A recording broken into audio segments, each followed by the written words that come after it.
안녕하세요. K입니다. 오늘의 주제는 스쿼트입니다. 제목은 죽기 전까지 걷고 싶다면 스쿼트를 하라. 허벅지가 가늘수록 누워 사는 노년도 길어진다고 합니다. 스포츠의학 명의가 검증한 최고의 건강 비결이래요. 스쿼트는 하체 단련뿐 아니라 노화와 병을 예방하는 초간단 건강법이라고 합니다. 그래서 평생 건강하게 걷기 위한 하루 5분 실천 프로그램입니다. 저자는 고바야시 히로유키라는 분인데요. 일본 체육협회 공인 스포츠 닥터라고 하고요. 자율신경계 연구의 1인자로서 프로스포츠 선수와 연예인들의 건강 지도를 해왔다고 합니다. 저자는 정신력만으로 극복할 수 있을 만큼 인간의 몸은 그렇게 단순하지 않다고 말합니다. 그러면서 다리를 못 쓰면 인생 전체가 무너진다라고도 얘기하는데요. 이 책의 주제처럼 스쿼트를 하면 몸도 마음도 젊어진다고 합니다. 그렇다면 어디에 좋은지 살펴볼게요. 스쿼트는 전신의 근육을 효율적으로 단련할 수 있다고 하고요. 그래서 근육이 단련되면서 발걸음이 더 가벼운 몸을 만들 수 있다고 합니다. 우리가 걷기를 할 때도 남녀노소 다 걸음걸이가 틀리잖아요. 근력이 있어야 걷기도 더 효율적으로 할 수 있잖아요. 그러니까 이런 근력 운동이 발걸음이 가벼운 몸을 만들 수 있다는 거죠. 또 스쿼트는 온몸 구석구석까지 맑은 혈액이 순환하게 한다고 합니다. 그래서 노화와 질병을 막을 수 있다는 거죠. 그리고 자율신경의 균형을 조절한대요. 그래서 마음이 항상 여유롭고 밝을 수 있는 거죠. 저자도 50을 넘기면서 무기력감이 엄청나게 크게 찾아왔고 갑자기 호흡곤란이 일어나는 등 죽을 뻔한 일을 겪으면서 정말 절박하게 운동을 시작하게 됐는데요. 의사로서도 바쁘니까 피트니스 센터까지 가고 할 시간이 별로 없어서 우선 에스컬레이터와 엘리베이터를 전혀 이용을 하지 않고 계단을 이용하는 것부터 습관을 바꿨다고 합니다. 그렇게 철저히 계단을 이용하는 것부터 시작하니까 1, 2주 정도를 계속 포기하지 않고 하니까 뭔가 몸에 힘도 나고 약간의 자신감도 생겼던 거죠. 그렇게 막연한 위기감이 원동력의 전부였다고 합니다. 그리고 그렇게 꾸준히 운동할수록 하체에 힘이 생기는 걸 느낀 거예요. 그래서 정말 느낀 거죠. 다리를 못 쓰면 인생 전체가 무너진다고. 그리고 어떤 운동도 마찬가지고 걷기도 마찬가지지만 바른 자세가 가장 중요하다고 우리 같이 공부했었잖아요. 바로 스쿼트도 바른 자세가 가장 중요합니다. 그렇게 바른 자세로 스쿼트를 하면 몸도 마음도 젊어진다는 거죠. 더 건강해지고요. 그래서 저자는 바른 자세라는 것은 가장 건강 효과를 높일 수 있는 자세라고 말합니다. 다치거나 사고가 나지 않을 수 있게 하고요. 운동을 하면서도 안전할 수 있는 자세. 그것이 바로 바른 자세의 가장 중요한 의미라는 거죠. 정말 스쿼트가 별거 아닌 것 같지만 건강기능 효과가 이미 입증되었기 때문에 사실 우리가 일상에서 할 수 있는 중요한 운동이더라고요. 그래서 언제 한번 날 잡고 바른 자세를 익혀둬서 실천하시면 이 작은 동작만으로도 근육도 더 단련할 수 있고 걷기에 발걸음도 더 가볍게 할 수 있어서 일상을 더 가볍게 살 수 있다는 거죠. 그래서 우리 건강지수도 더 높아지고요. 저자는 우리가 건강한 노후를 보내기 위해서는 지금 우리가 할 수 있는 일은 무엇일까? 이런 질문에 대한 답을 얻으려면 지금 자신의 몸 상태를 알아야 한다고 합니다. 나이가 들면서 우리 몸은 무엇이 어떻게 달라지는지, 내 몸이 지금 어떻게 달라지고 있는지, 어떤 기능이 쇠약해지고 그렇다면 어떻게 대처해야 하는지 그것을 생각해 보자고 하는 거죠. 맞는 것 같아요. 사람은 나이가 들면 몸의 여러 기능이 저하하는데요. 그 중에서도 특히 몸과 마음의 영향이 큰 것을 꼽으면 이 세 가지라고 합니다. 다시 말해 나이가 들면 인체에 세 가지 큰 변화가 일어난다는 거죠. 첫 번째는 당연히 근력 저하이고요. 두 번째는 혈액순환 악화, 세 번째는 자율신경계 균형의 부조화라는 거죠. 반대로 말하면 건강한 노후를 위해서는 이런 몸 상태가 자신의 평소 운동 습관에 따라 이런 것들이 더 빠르게도 또는 느리게도 진행된다는 건데요. 건강 상태를 계속해서 유지하기 위해서는 이 세 가지를 정말 신경 써야 된다는 거죠. 근데 문제는 이 세 가지가 서로 영향을 주기 때문에 한 가지 증상이 생기면 다른 두 가지 증상도 연쇄적으로 나타나고요. 그러면서 몸의 상태가 점점 나빠진다는 거죠. 그렇지만 안심해도 좋다고 합니다. 근력, 혈액순환, 자율신경계 균형 이 세 가지 변화는 아무것도 하지 않으면 반드시 찾아온다는 건데요. 근데 뭔가를 한다면 그것도 꾸준히 조금씩 5분씩 실천해서 한다면 자기 힘으로 조절할 수 있다는 거죠. 즉, 세 가지 변화도 제어할 수 있고요. 그러면서 건강하게 걷고 웃고 마음도 젊게 살 수 있다고 합니다. 인간이 노화를 스스로 자각하는 것은 어느 날 문득 보이는 외모의 변화뿐만 아니라 아주 실감나게 느끼는 것은 바로 하체의 힘이 빠졌다고 느낄 때라고 합니다. 예를 들어 횡단보도 건널 때도 그렇고요. 그래 걷기 좀 해보자 하면서 걷기를 하는데 조금만 걸어도 굉장히 힘들어지는 것. 그리고 자꾸만 넘어지는 일이 발생할 수 있죠. 그리고 걸음도 느려지고요. 등등 그렇게 하체에 힘이 빠졌을 때 우리는 노화를 자각하게 된다는 거죠. 근데 그도 그럴 것이 실제로 노화에 의한 근력 저하는 상체보다 하체가 훨씬 더 큰데요. 일반적으로 근육량은 20대를 정점으로 조금씩 감소하기 시작하는데 그중 넙다리 네 갈래근, 바로 대퇴사두근의 노화는 특히 심각해서 70세까지 약 3분의 1에 해당하는 근육이 사라진다고 합니다. 그렇게 하체의 근육이 저하되면 구체적으로 어떤 위험이 있는가 하면 일단 숨이 차죠. 냉증이 있을 수 있고요. 부종, 심장병, 당뇨병, 골다공증 등등 대충 열거해도 이 정도라고 합니다. 근데 하체 근력이 저하하는 것은 단순히 걸으면 힘들다, 걸으면 숨차다, 발이 걸려 넘어지기 쉽다 이런 것들 외에 사실은 온몸에 다양한 영향을 미친다고 합니다. 하체에는 중력의 영향으로 약 70%의 혈액이 모여 있는데요. 이 때문에 하체 근육은 혈액을 심장으로 보내는 펌프 기능을 갖추고 있다는 거죠. 그래서 제2의 심장이라 불린다고 우리가 공부했었잖아요. 근육이 수축과 이완을 반복하면서 마치 기름을 짜는 것처럼 혈액을 상반신으로 밀어 올린다는 거죠. 이때 하체의 근력이 저하되면 충분한 혈액을 심장으로 보낼 수 없게 되는 거고요. 그러면 심장이 하체의 펌프 기능을 보충하기 위해서 혈압을 올린다고 합니다. 그 결과 심장 활동이 저하되고 두근거림과 숨참, 냉증, 부종 등 온몸에 악영향을 미치게 된다는 거죠. 또 근육량이 줄면 체내의 당이 소비되기 어려워져서 혈당치가 오르기 쉽다는 거죠. 게다가 지방이 축적되고 혈관의 노화가 진행되면서 당뇨병과 심장병에 걸릴 위험도 커진다는 거죠. 그리고 근육과 뼈의 관계도 간과할 수 없다고 하는데요. 뼈는 근육을 사용하면 할수록 자극을 많이 받아 강해지고 튼튼해진다고 합니다. 그 중에서도 넙다리, 대퇴근육은 특히 관계가 밀접해서 넙다리 근육량이 많은 사람일수록 뼈의 강도도 높다고 합니다. 거꾸로 근육량이 적은 경우는 뼈에 주는 자극이 그만큼 감소해서 뼈가 약해지고 골다공증에 걸리기 쉽다는 거죠. 그래서 하체 근력이 저하는 삶의 질에도 영향을 크게 준다는 거죠. 하체가 약하면 조금만 걸어도 쉽게 지쳐버리고 서고 앉는 것도 힘들어지죠. 아이고 이런 소리가 절로 나오잖아요. 그리고 아침마다 잠에서 깨서 일어난 순간 자신이 늙었다는 걸 알게 되고 발 놀림도 상당히 무거워져서 점점 노인다운 생활을 강요받게 되는 거죠. 자신의 몸 상태에 의해서 거동을 못해 누워 지내는 계기로 가장 많은 것은 뇌경색, 뇌출혈 등의 뇌혈관 장애인데요. 그 다음으로 많은 것이 바로 골절이라는 거죠. 고령자의 근육은 일주일 동안 거동을 못하고 누워있으면 20%, 5주를 누워있으면 96%나 소실되기 때문에 골절 치료도 거동을 한동안 못하면 이후 자력으로 걸을 수 없게 되는 경우를 많이 볼 수 있다고 합니다. 그래서 하체의 근력이 저하되면 걸을 기회도 더 줄어들게 되고 그래서 근력은 더 저하되는 악순환에 빠진다는 거죠. 친구와 여행을 가거나 등산을 가거나 일상에서 걷기를 하는 것도 또 손주와 놀아주고 취미를 즐기는 등 여러 가지 삶의 질을 유지하기 위해서는 자유롭게 움직일 수 있는 튼튼한 하체를 가져야 한다는 거죠. 그리고 나이가 들면서 저하하는 것은 근력과 혈액순환만이 아닌데요. 바로 자율신경의 균형도 무너진다고 합니다. 자율신경은 이전에 호르몬에 대해서 공부할 때 같이 공부했었는데요. 자율신경은 인체의 혈관 전체를 따라 연결된 신경으로 내장기관 전체, 특히 혈액순환을 조절하는 신경이라고 합니다.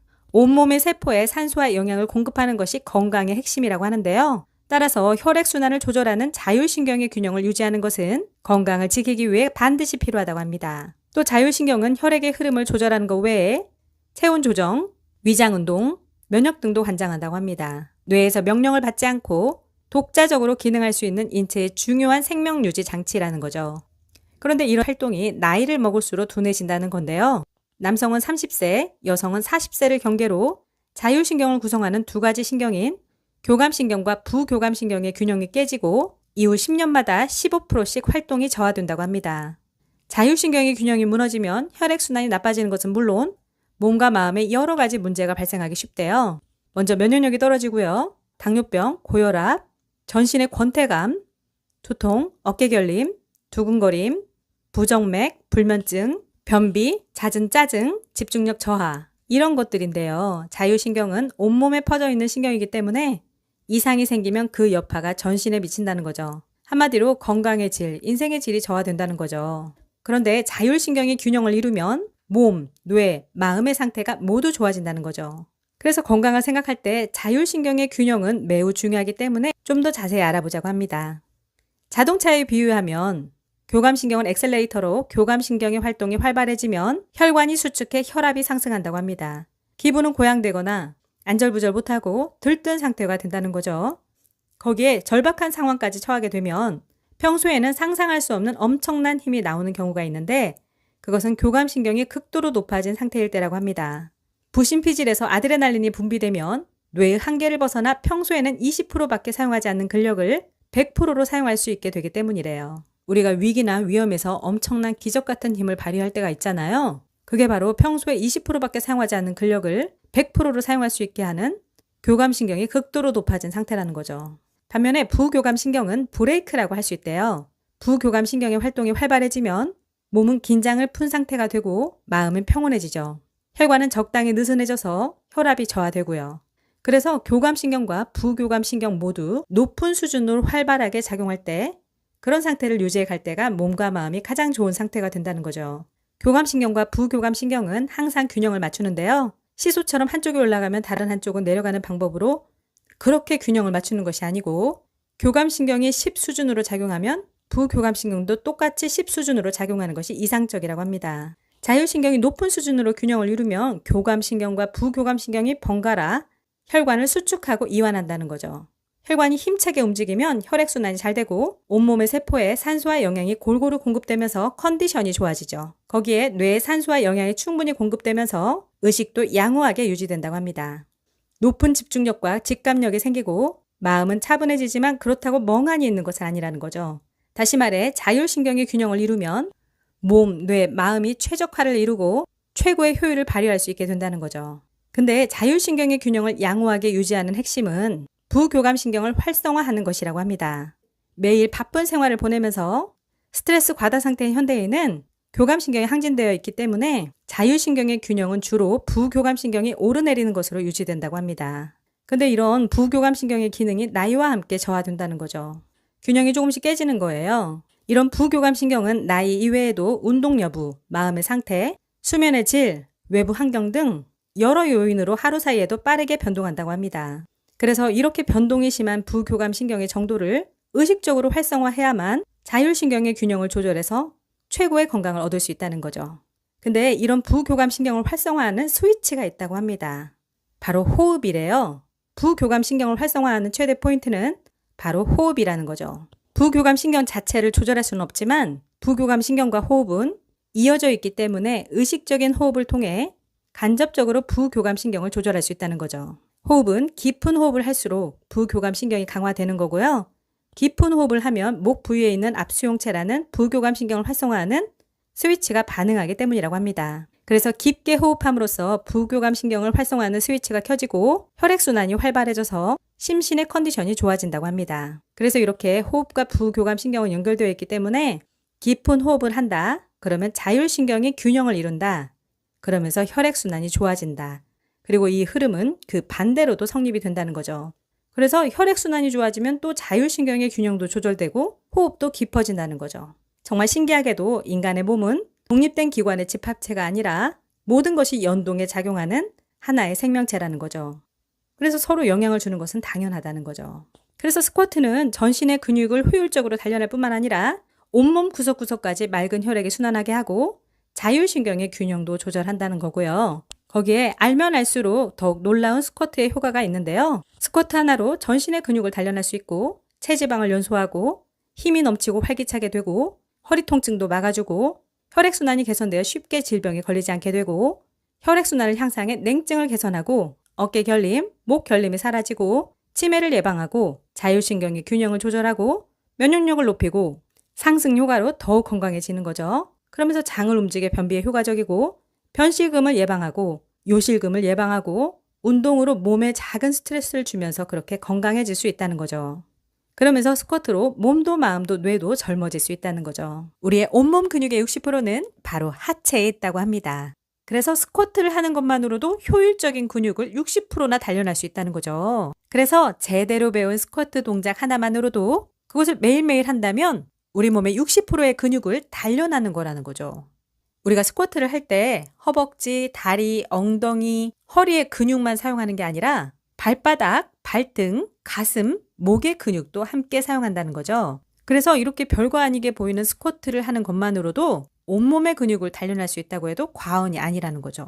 이런 중요한 근육들은 스쿼트처럼 무릎을 90도 정도로 구부려서 체중을 실어 강한 자극을 줌으로써 보다 큰 근육의 변화를 가질 수 있다고 합니다.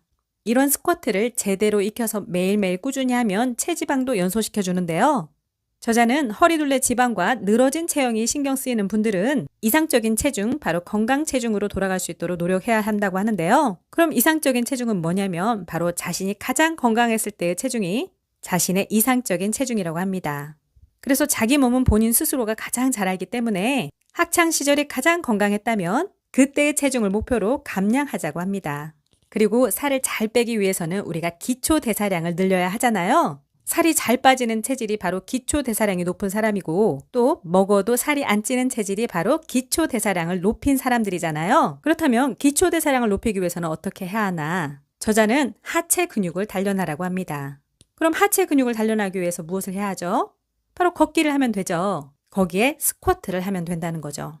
기초 대사량과 근육량은 정비례 관계인데요. 근육이 늘면 저절로 기초 대사량도 늘어난다는 거죠. 반대로 근육이 줄면 저절로 기초 대사량도 줄어든다는 거죠. 그래서 걷기와 스쿼트를 꾸준히 계속하는 것만으로도 먹어도 살이 찌지 않고 여분의 지방이 쌓이지 않는 날씬하고 가벼운 체질이 될 수 있다는 거죠. 그러면서 날씬하고 가벼운 발걸음으로 걷기도 할 수 있고요. 근데 사실 아무리 좋은 걸 알고 있어도 습관으로 만들어가는 것은 힘들잖아요. 근데 저자는 참 안타까운 생각이 든대요. 왜냐면 오늘이 바로 우리의 인생에서 가장 젊은 날이기 때문인 거죠. 90대의 고령자는 80대 때가 좋았다 이렇게 생각하고 80대인 고령자는 70대 때가 정말 좋았지라고 생각한다고 합니다. 그리고 70대는 60대 때가 좋았지. 60대는 50대 때가 좋았지.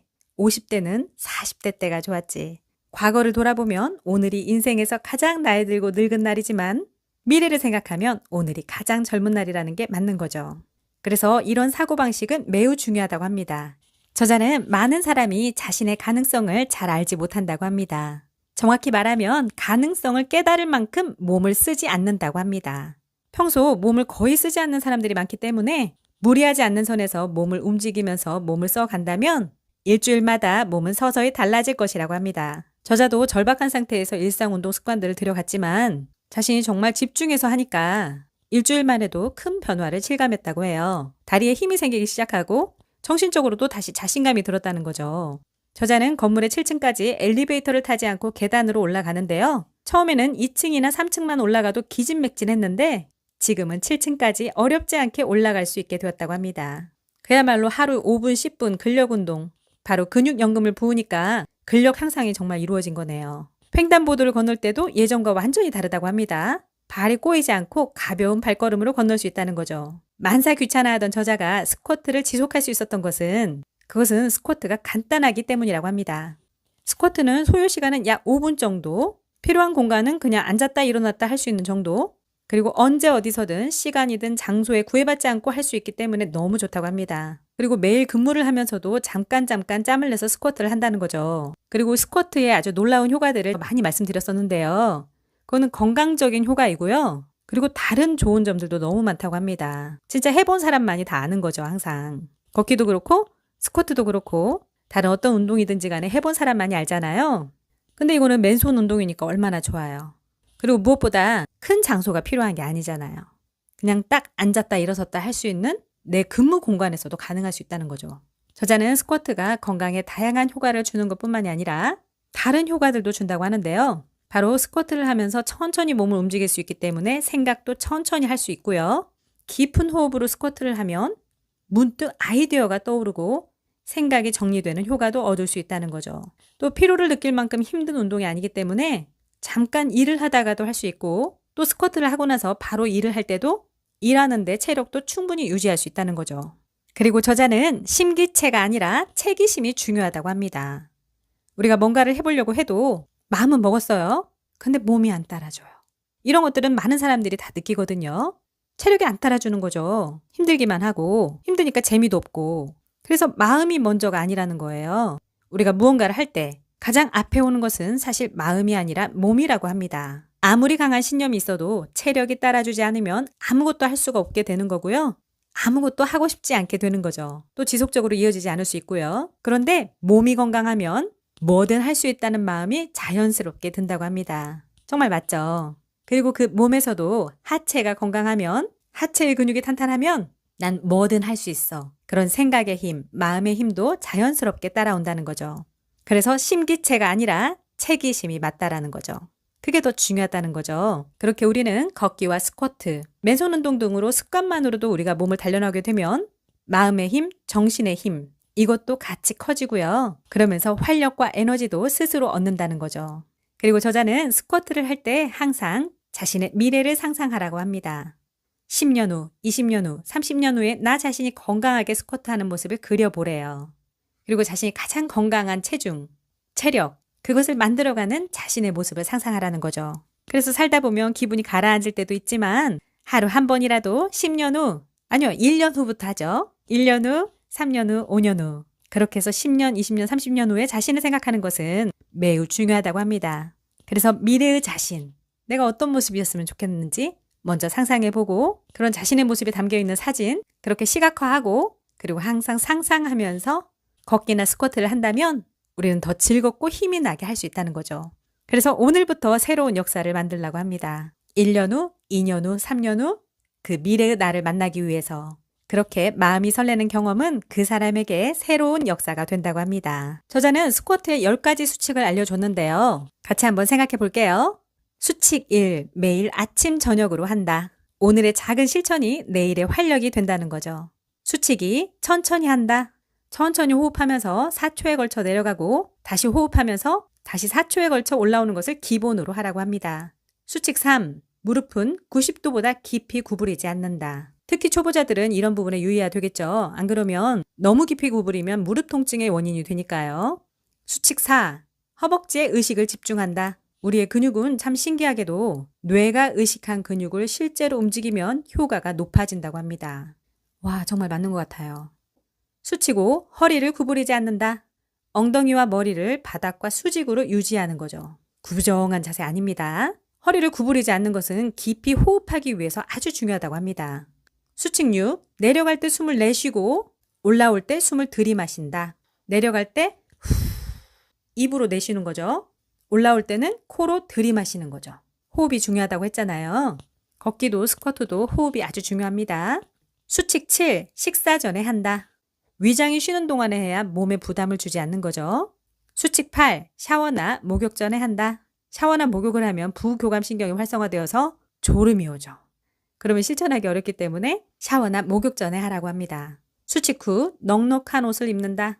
보통은 피트한 옷을 입으면서 자신의 바른 자세를 더 잘 잡아갈 수 있고 또 자신의 몸의 변화도 바로 확인할 수 있으니까 좋잖아요. 근데 이거는 몸이 너무 꽉 끼면 혈액순환에 좋지 않다는 거죠. 그 부분을 유의하라는 거죠. 이거는 적정한 피트한 옷으로 입으시면 될 것 같습니다. 너무 꽉 끼지 않는 걸로 호흡하면서 해야 되니까. 마지막으로 수칙 10. 통증을 느끼면 즉시 중단한다.